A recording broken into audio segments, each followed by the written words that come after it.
जय हिंद सभी साथियों को। तो साथियों, जैसा कि आप सब जानते हैं कि हमारी एक कक्षा पहले से चल रही है राजस्थान के अंचलों को लेकर, ठीक है। तो उसी अंचल की एक सीरीज़ को आगे बढ़ाते हुए मैं आपके सामने आज की कक्षा लेकर उपस्थित हुआ हूं। तो सबसे पहले तो आज राजस्थान अपने वर्ष का अंतिम दिन है, 31 दिसंबर है आज, ठीक है। तो इसी 31 दिसंबर को, वर्ष के अंतिम दिन, मैं आप सभी को आने वाले नए साल की शुभकामनाएं देता हूं, ठीक है। और मैं आशा करता हूँ कि आप सभी का जो नया साल है वो नई सौगात और नई खुशियाँ लेकर आए। दो very very happy new year to you all, ठीक है।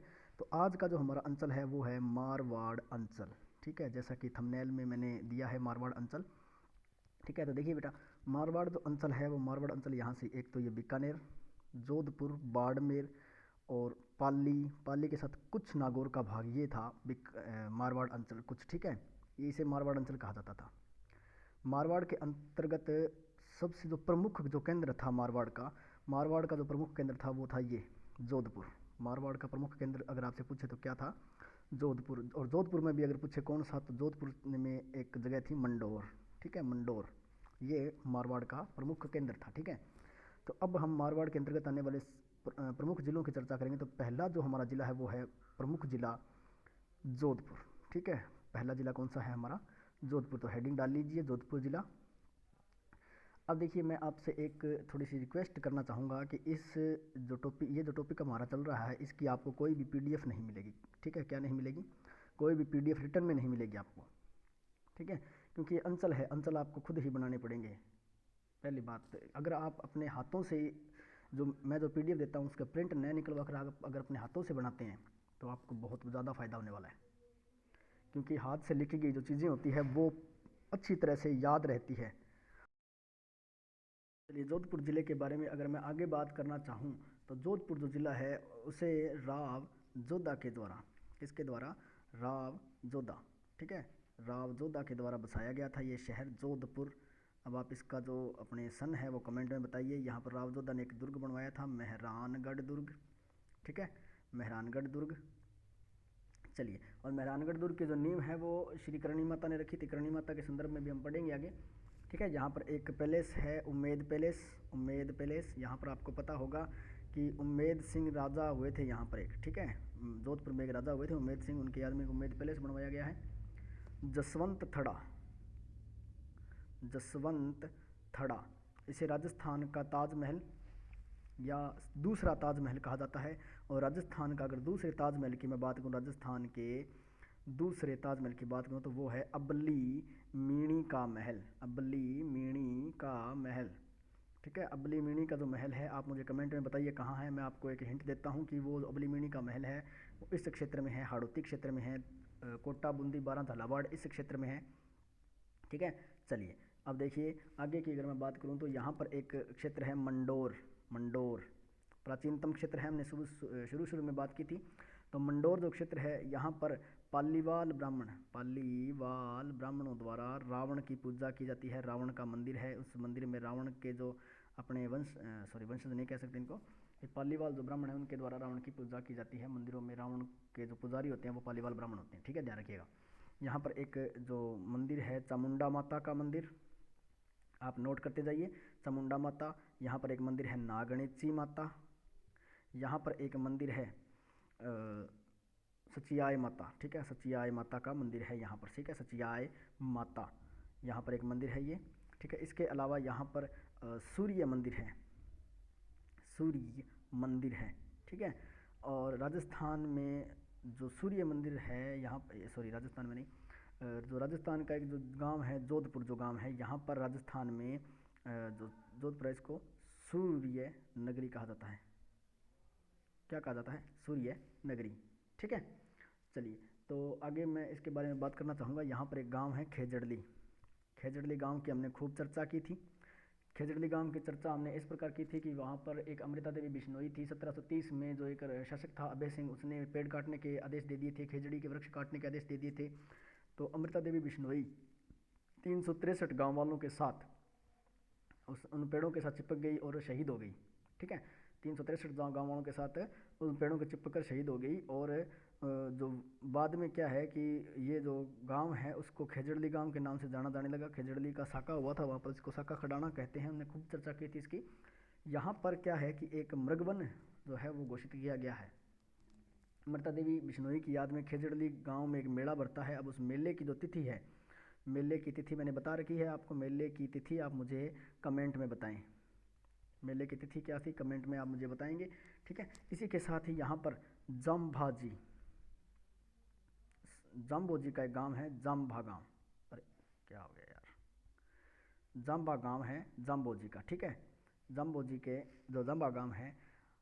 अब आपने एक बात मैंने आपको बताया था कि जाम्बोजी ने एक पंथ चलाया था, बिश्नोई पंथ, जिसमें 29 शिक्षाएं होती है, ठीक है। 29 शिक्षाएं होती है। जाम्बोजी को पर्यावरण वैज्ञानिक संत भी कहा जाता है। इन्होंने बिश्नोई संप्रदाय चलाया था, जिसकी एक मतलब अनुयायी थी अमृता देवी बिश्नोई, ठीक है। और इस जो पंथ, ये जो पंथ है, इसमें एक तो मुकाम क्षेत्र, मुकाम, एक समराथल, ठीक है, एक समराथल, एक लोहावट, लोहावट, और एक आपका जाम्भा, ठीक है। ये कुछ मुख्य क्षेत्र हैं, ठीक है। और जो समराथल है उसको धोक धोरा कहा जाता है, धोक धोरा या धोकम धोरा कहा जाता है, ठीक है। और मुकाम को मुक्ति धाम के नाम से सुशोभित किया गया है। तो यहाँ पर इसमें क्या है, ये जो बिश्नोई संप्रदाय है इसमें एक तो खेजड़ी वृक्ष, खेजड़ी वृक्ष, और प्लस में जो हिरण होता है, काला हिरण या जो भी हिरण होता है, उसको पवित्र माना जाता है, ठीक है। उस हिरण को क्या माना जाता है, पवित्र माना जाता है, ठीक है। जाम्बोजी के बारे में हम चर्चा करेंगे। अच्छा आप मुझे बताइए कि काला हिरण जो है, काला हिरण वो किस क्षेत्र में दिख पाया जाता है, काला हिरण किस क्षेत्र में दिख पाया जाता है, मुझे कमेंट में बताएं, ठीक है। तो ये थी कुछ बातें इसके अपने जोधपुर के बारे में, ठीक है। तो अगला वाला जो है वो है बीकानेर, बीकानेर, ठीक है। बीकानेर के संदर्भ में ये है बीकानेर। यहाँ पर बीकानेर के संबंध में अगर मैं बात करूँ तो बीकानेर में क्या है, आप देखिए जूनागढ़ दुर्ग, जूनागढ़ दुर्ग।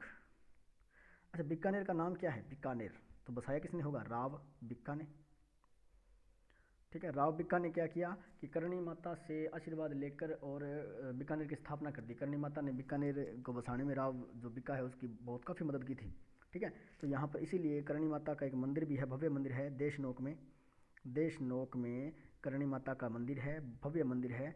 2 मंदिर है वैसे करणी माता के देशनोक में, सॉरी बीकानेर में 2 मंदिर है करणी माता के, ठीक है। चलिए इसके बाद में देखिए यहाँ पर एक करणी माता के नेहड़ी के नाम से प्रसिद्ध है, नेहड़ी जी, नेहड़ी जी के नाम से भी करणी माता के मंदिर प्रसिद्ध है जहाँ पर तपस्या की थी, ठीक है।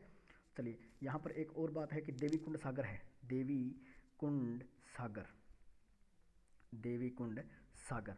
तो देवी कुंड सागर जो है वहाँ पर जो बीकानेर राज परिवार है उनकी छतरियाँ मौजूद हैं, बीकानेर राज परिवार की क्या है, छतरियाँ मौजूद है देवी कुंड सागर में, ठीक है। और देवी कुंड सागर के पास ही राजस्थान राज्य भारत स्काउट गाइड का जो मंडल मुख्यालय है, बीकानेर मंडल का जो मुख्यालय है वो भी वहीं पर प्रसिद्ध है, ठीक है, वहीं पर स्थित है ये, ठीक है। चलिए इसके अलावा जसनाथी संप्रदाय की प्रधान पीठ कतरियासर बीकानेर में है, किस संप्रदाय की, जसनाथी संप्रदाय। अब इस जसनाथी संप्रदाय के बारे में थोड़ी बहुत बातें कर लेते हैं। जसनाथी संप्रदाय जो अपने शिष्यों को 36 नियम प्रदान करते हैं। जसनाथी संप्रदाय वो संप्रदाय है जो अग्नि नृत्य करते हैं। कौन सा नृत्य करते हैं ये, अग्नि नृत्य। और अग्नि नृत्य करते समय इनके जो मुख से एक ध्वनि उत्पन्न होती है उसका नाम है फतेह फतेह, ठीक है। कौन सी ध्वनि है, फतेह फतेह। ये नृत्य, ये अग्नि नृत्य यहाँ पर करते हैं, ठीक है।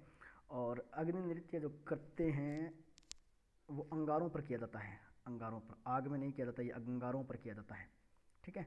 अंगारों पर ये नृत्य किया जाता है। और आपको बताऊं कि जो जसनाथ जी है उन्होंने 24 वर्ष की कम आयु में ही जीवित समाधि ले ली थी, ठीक है। तो इनको सबसे कम उम्र में समाधि लेने वाला संत बताया जाता है, या सबसे कम उम्र का एक लोक संत बताया जाता है, ठीक है।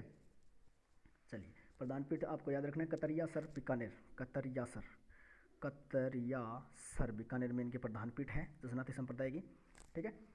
इसके अलावा देखिए यहाँ पर एक मैंने आपको अभी थोड़ी देर पहले चर्चा की थी, मुकाम, मुकाम, मुकाम बताइए किस संप्रदाय से संबंधित है। ये मुकाम जो है वो मुक्ति धाम मुकाम जाम्बोजी से संबंधित है, बिश्नोई संप्रदाय की एक पीठ है यहाँ पर, ठीक है।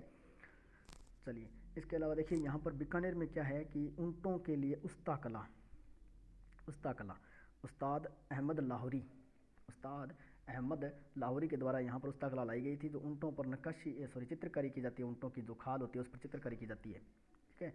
ऊँट को जब बाल काटे जाते हैं तो उस पर एक डिज़ाइन बना दिए जाते हैं, जो आजकल लोग जो अपने कटिंग करते समय अपने जो है ना, ये युवा पीढ़ी में चला गया है कि यहाँ यहाँ से ये कट मार दे, यहाँ से ये कट मार दे, वो उस्ता कला है, ध्यान रखना, ठीक है। इसके अलावा यहाँ पर कोलायत झील है, कोलायत झील। अच्छा, कोलायत झील के बारे में मैं एक बात बता दूं कि कोलायत झील को देपावत और चारण राजपूत की बात कर रहा हूँ मैं, ठीक है। ये जो देपावत और चारण राजपूत हैं, ये कोलायत झील को अशुभ मानते हैं और इसके दर्शन करना शुभ नहीं मानते भाई, इसमें नाते नहीं है, ठीक है। क्योंकि कोलायत झील में क्या है, क्योंकि इसमें क्या है कि करणी माता के जो दत्तक पुत्र थे, करणी माता के जो दत्तक पुत्र थे, इनकी बहन और इनके जो अपने जीजाजी थे, उनसे उत्पन्न जो संतान थी वो इसमें डूबकर एक्सपायर हो गए थे, ठीक है। तो करणी माता के जो वंशज थे देपावत, उनको मानने वाले जो थे चारण वंशी जो थे, चारण राजपूत, वो इस कोलायत झील को अशुभ मानते हैं, ठीक है। चलिए, ये जो स्टोरी है मैं आपको बाद में बताऊंगा, कभी जब हम लोक देवियाँ पढ़ेंगे उस समय आपको ये स्टोरी बताऊंगा। इसके अलावा यहाँ पर एक मंदिर है, करणी माता मंदिर। करणी माता मंदिर है, मैंने आपको बता दिया। देशनोक में 2 मंदिर है, बीकानेर में 2 मंदिर है। यहाँ पर बीकानेर में एक और मंदिर भी है, नागणेची माता का मंदिर, नागणेची माता का मंदिर यहाँ पर है, ठीक है। अब अगर बीकानेर की बात हो रही है और रसगुल्लों की बात न हो ही नहीं सकता। रसगुल्ला, बीकानेर का रसगुल्ला प्रसिद्ध है। अब ज़्यादा मीठा खा के अगर आप ऊब भी जाओ तो बीकानेर में एक और पकवान भी है, भुजिया, बीकाजी भुजिया, ठीक है, बीकानेर में प्रसिद्ध है ये, ठीक है, ध्यान रखिएगा। बीकानेर में क्या है, एक लूणकरणसर झील भी है, लूणकरणसर झील, राव लूणकरण के द्वारा बनाई गई थी भाई, राव लूणकरण के द्वारा बनाई गई झील थी लूणकरणसर झील। इसके राजस्थान का करण, राजपुताने का करण कहा जाता है लूणकरण को, राव लूणकरण, ठीक है। चलिए, ये थे आपके बीकानेर और जोधपुर, ठीक है। इसके बाद में देखिए हम बात करेंगे इस क्षेत्र की, जिसे कहा जाता है पाली। पाली का नाम सुनते ही सबसे पहले जो महिलाएं हैं उनके सौंदर्य की बात आती है। तो यहाँ पर पाली जो है वो सोजत जो क्षेत्र है पाली का कौन सा क्षेत्र है, सोजत। यहाँ की एक मेहंदी प्रसिद्ध है यहाँ पर, ठीक है। तो छोरियो उड़ जाओ, सोजत में जाइयो, सोजत में बस जाओ जाके, ठीक है। चलो, इसके अलावा देखिए पाली में सुगाली माता का मंदिर प्रसिद्ध है। पाली में आपको पता है आउवा, हमने चर्चा की थी 1857 की क्रांति में। आउवा में एक मंदिर है सुगाली माता का मंदिर, और ये बनवाया किसने था, ठाकुर कुशाल सिंह चंपावत, ठीक है। आगे लिखिए, सुगाली माता का जो मंदिर है इसे 1857 की क्रांति का मंदिर 1857 की क्रांति की देवी भी कहा जाता है सुगाली माता को, ठीक है। 1857 की क्रांति की देवी कहा जाता है। इसके बाद में यहाँ पर 1444 खंभों का मंदिर है, 1444 खंभों का मंदिर, जिसे रणकपुर जैन मंदिर कहा जाता है। अब इस रणकपुर जैन मंदिर को किसने बनवाया था, कर दो कमेंट, ठीक है। रणकपुर जैन मंदिर रणकपुर पाली में है, ये 1444 खंभों का मंदिर कहा जाता है इसको। इसके बाद में देखिए जवाई बांध, ये लूणी नदी की एक सहायक नदी पर है। नाम आप कमेंट में बताइए किस नदी पर है ये, आपको नदियाँ मैंने करवाई थी, ठीक है। जवाई बांध भी करवाया था। इसे मारवाड़ का अमृत सरोवर कहा जाता है, मारवाड़ का अमृत सरोवर। याद कीजिए नदियों में, जवाई नदी, जवाई बांध, याद आया, ठीक है। चलिए, इसके बाद में एरिनपुरा छावनी थी 1857 की क्रांति के समय। एरिनपुरा छावनी एरिनपुरा पाली में पाई गई थी, या पाली में स्थित थी। इसके अलावा यहाँ पर एक धाम है ओम बन्ना धाम। ये जीके की दृष्टि से ज़्यादा इम्पोर्टेंट नहीं है, सामान्य ज्ञान की दृष्टि से, वैसे ही आप कल्चर की दृष्टि से देख लीजिए इसको, कि ओम बन्ना जो है वो एक, जैसे हम इनको क्या है कि बुलेट वाले लोक देवता कह सकते हैं या देवता कह सकते हैं, ऐसा कुछ है, क्षेत्रीय देवता है ये, ठीक है। चलिए, ये तो था आपका पाली, जोधपुर और बीकानेर। इसके अलावा यहाँ पर एक और क्षेत्र आता है जिसका नाम है बाड़मेर, ठीक है, बाड़मेर। बाड़मेर ये है, बाड़मेर, ये बाड़मेर है, ठीक है। चलिए, बाड़मेर की अगर मैं बात करूँ तो बाड़मेर को मालानी क्षेत्र कहा जाता है। मालानी क्षेत्र अब क्यों कहा जाता है वो सुन लीजिए। यहाँ पर क्या है, एक लोक देवता का मंदिर है, लोक देवता का मंदिर है जिन्हें कहा जाता है मल्लीनाथ जी, मल्लीनाथ जी, ठीक है। मल्लीनाथ जी एक लोक देवता हैं जिनका मंदिर यहाँ पर है, और मल्लीनाथ जी का एक पशु मेला यहाँ पर बढ़ता है तिलवाड़ा में। मल्लीनाथ पशु मेला राजस्थान का एक बड़ा पशु मेला है, ठीक है। तिलवाड़ा बाड़मेर में बढ़ता है, और तिलवाड़ा जो है वो किस नदी के किनारे है, लूणी नदी के किनारे, ठीक है। लूणी नदी जिसे मारवाड़ की गंगा कहा जाता है, मरु गंगा कहा जाता है, ठीक है। चलिए, यहाँ पर एक गांव है नागणा गांव, नागणा गांव। इस नागणा गांव में क्या है, एक मंदिर है, आपको पता तो चल ही गया होगा, नागणेची माता का मंदिर नागणा गांव में है, ठीक है। चलिए, देखिए मारवाड़ में बेसिक क्या है कि मारवाड़ जो है उसमें नागणेची माता की काफ़ी मान्यता रही है। राठौड़ों की कुलदेवी के रूप में नागणेची माता को माना गया है, ठीक है। चलिए, एक यहाँ पर बाटाड़ू का कुआं है, बाटाड़ू। बाटाड़ू का कुआं क्या है कि जो ये जो क्षेत्र है बाटाड़ू क्षेत्र, यहाँ पर एक कुआं स्थापित किया गया जिसमें मीठा पानी आता है। मारवाड़ में मीठा पानी, देखो कितनी बड़ी बात है कि पश्चिमी राजस्थान में मीठे पानी के कुएँ मिल रहे हैं। एक चांदन नलकूप भी है। आप कमेंट में बताइए कि जो चांदन नलकूप है ये कहाँ है, मैंने आपको खूब बताया है, चांदन नलकूप, ठीक है। ये चांदन नलकूप कहाँ है आप मुझे कमेंट में बताइए, ठीक है, ठीक है भाई। अच्छा, एक मैं जोधपुर में आपको एक चीज़ बताने भूल गया, काजरी, काजरी और एक थी आफरी।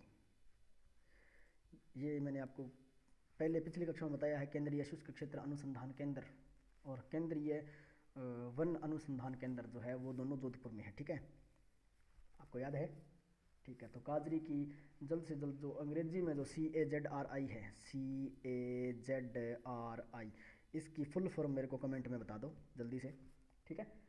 तो बाड़मेर में देखिए, एक तो बटाड़ू का कुआं है, एक नागणेची माता का मंदिर है, मल्लीनाथ पशु मेला भरता है, और एक हमारी खारे पानी की झील पंचपदरा झील इसी बाड़मेर के बालोतरा में है।